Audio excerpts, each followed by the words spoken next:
ಶಿರಾದಲ್ಲಿರುವಂತಹ ಮಾಗೋಡ್ ರಂಗಪ್ಪ ಅಂತ ಈ ದೇವಸ್ಥಾನ ತುಂಬಾ ಫೇಮಸ್ಸು. ಇಲ್ಲಿ ಬರುವಂಥ ಭಕ್ತಾದಿಗಳು ಬರೀ ಹೂವು ಹೂವು ಹೂವು ಹೂವು, ಈ ದೇವ್ರಿಗೆ ಇಷ್ಟ ಆಗೋದೇ ಬರೀ ಹೂವು.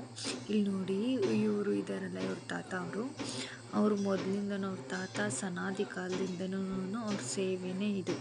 ಅಂದರೆ ಬಾಯಲ್ಲಿ ಅದು ಬತ್ತಿನ ಇಟ್ಕೊಂಡು ಹೊಗೆ ಬಿಡೋದು ಆ ದೇವರಿಗೆ ತುಂಬಾ ಶ್ರೇಷ್ಠವಾದದ್ದು.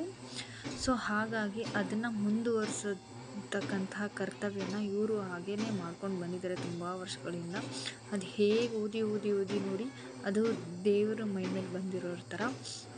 ಮತ್ತು ಅವ್ರಿಗೆ ಅಲ್ಲಿ ಕೆಳಗಡೆ ಹಾಕಿರೋದನ್ನೆಲ್ಲ ಗಮನಿಸಿ ನೀವು, ಅದೆಲ್ಲ ಪುರಿ. ಅವರು ಹಾಗೆ ಓದಬೇಕಾದ್ರೆ ಎಲ್ಲನೂ ಪುರಿನ ಎರಚುತ್ತಾರೆ. ಅಲ್ಲಿ ಎಷ್ಟು ಜನ ಇದ್ದಾರೆ ಅಂದರೆ ತುಂಬಾ ಜನ ಇದ್ದಾರೆ. ಆ ದೇವಸ್ಥಾನ ಎಷ್ಟು ದೊಡ್ಡದಾಗಿದೆ ಗೊತ್ತಾ, ಫೇಮಸ್.